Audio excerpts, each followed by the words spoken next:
प्यारे बच्चों, आज हम अष्टमी कक्षायाः अष्टमपाठं पठिष्यामः। आज हम 8वां पाठ पढ़ेंगे और उस पाठ का भी प्रथमः भागः अस्ति, पहला भाग पढ़ेंगे। तो सबसे पहले हम पाठ का परिचय जानेंगे। पाठस्य परिचयः। पश्यन्तु, प्रस्तुत पाठ अनुपम मिश्र की कृति है। कस्य कृति अस्ति? अनुपम मिश्रस्य कृति अस्ति। आज भी खरे हैं तालाब के संसार सागर के नायक नामक अध्याय से लिया गया है। ये जो पाठ लिखा है अनुपम मिश्र ने, इसका नाम है आज भी खरे हैं तालाब के संसार सागर के नायक। ये है नाम। तो इस नामक अध्याय से लिया गया है। इसमें विलुप्त होते जा रहे पारंपरिक ज्ञान, कौशल एवं शिल्प के धनी गजधर के संबंध में चर्चा की गई है।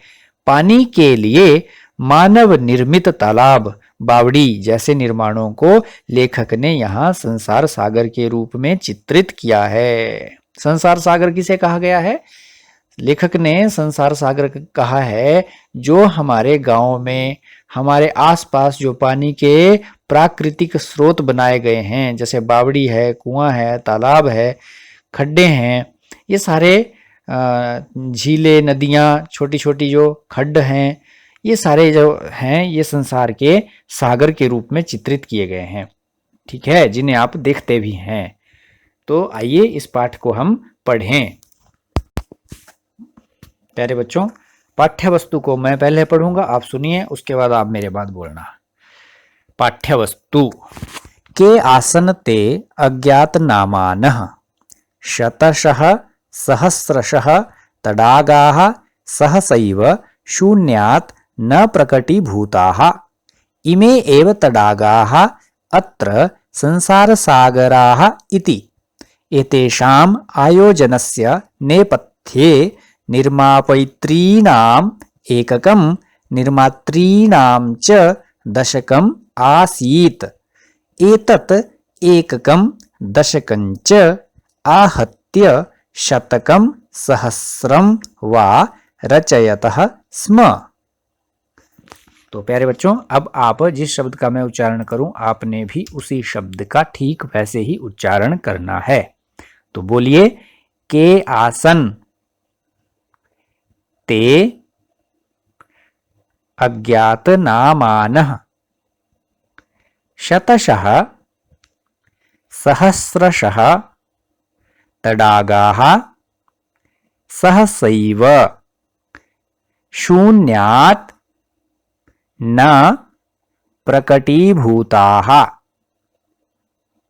इमे एव तडागाः अत्र संसारसागराः इति। एतेषाम् आयोजनस्य नेपथ्ये निर्मापयित्रीणाम् एककं, निर्मातॄणां च दशकम्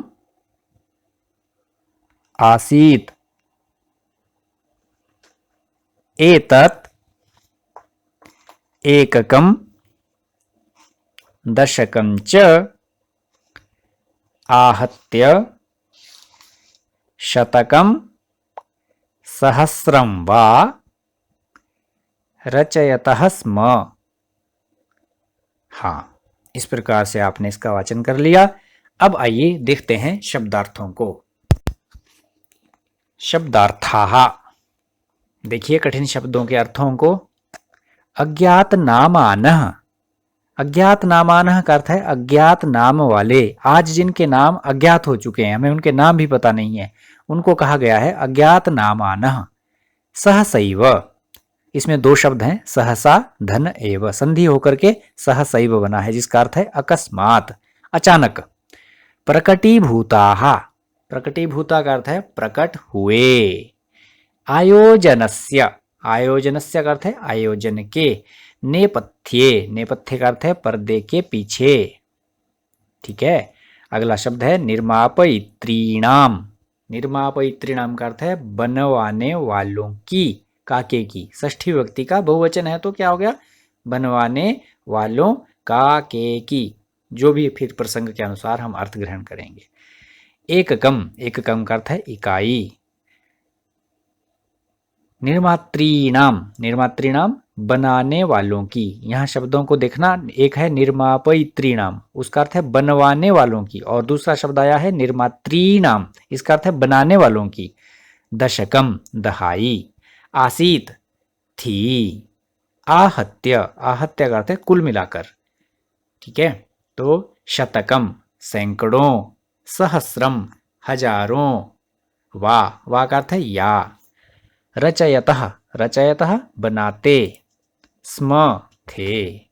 इस प्रकार से आपने कठिन शब्दों के अर्थों को जान लिया। तो आपने ये कठिन शब्दों के अर्थों को ध्यान में रखना है, ठीक है, क्योंकि ये बहुत काम के हैं। चलो अब आगे देखते हैं सरलार्थ।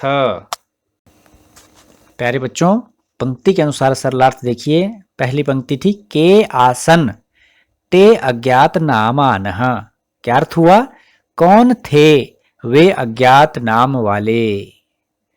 फिर कहता है शतशः सहस्रशः तडागाः, सह शतशः सहस्रशः, इसका अर्थ क्या हुआ? सैकड़ों हजारों, तडागाः तालाब, सहसैव अकस्मात ही, शून्यात शून्य से, न प्रकटीभूताः प्रकट नहीं हुए हैं, ठीक है। इमे एव तडागाः, इमे एव, इमे का अर्थ है ये, एव ही, ये ही तडागाः तालाब, अत्र यहाँ संसार सागराः, संसार सागर कहे गए हैं, इति ऐसा, ठीक है। एतेषाम, एतेषाम का अर्थ है इनके, आयोजनस्य, आयोजन के, बनाने के, नेपथ्य, नेपथ्य, नेपथ्य का अर्थ है पर्दे के पीछे, निर्मापयित्रीणाम बनवाने वालों की, एककम इकाई, निर्मात्रीणाम च और बनाने वालों की, दशकम आसीत दहाई थी, ठीक है, समझ रहे हैं ना आप? हाँ। एतत् एककम यह इकाई, दशकम च और दहाई, आहत्य मिलकर के, शतकम सहस्रम व सैकड़ों व हजारों, क्या सैकड़ों और हजारों, तालाब, रचयतः स्म बनाते थे, ठीक है। हाँ प्यारे बच्चों, आप अपने स्थान पे अपने घरों में स्वस्थ होंगे और कोविड-19 के नियमों का पालन कर रहे होंगे और इस महामारी से बचने के उपाय भी आप कर रहे होंगे। नहीं कर रहे हैं तो अपना ध्यान रखिए और सफाई का, स्वच्छता का भी ध्यान रखिए और इस महामारी से अपनी सुरक्षा करनी है, ठीक है। तो इस पाठ में हमने तालाब के बारे में पढ़ा है, तो इसमें हम अब कुछ गृह कार्य भी देखेंगे। तो आपके लिए पहला प्रश्न है, प्रस्तुत पाठः कस्य कृतिः अस्ति। जो हमने सबसे पहले पढ़ा था ना, किसकी कृति है ये, उसका नाम दिया है कवि का, पीछे जाके देख सकते हैं। पाठे आगतान शब्दार्थान लिखत, इस पाठ में आए हुए शब्दार्थों को आपने लिखना है, ठीक है। और तीसरा प्रश्न, तृतीय प्रश्न अस्ति संधि विच्छेदं कुरुत। एक संधि, आपको संधि शब्द दिया है सहसैव, सहसैव का आपने संधि विच्छेद करना है, ठीक है।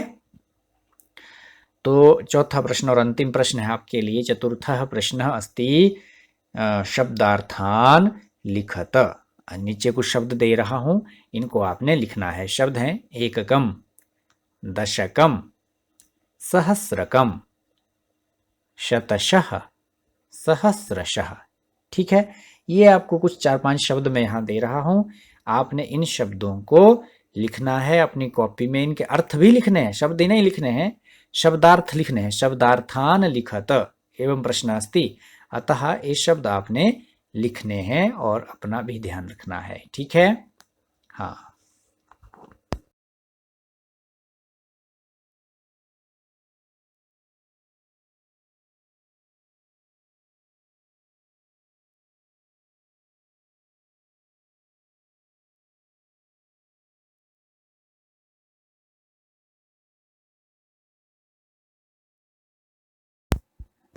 धन्यवादः।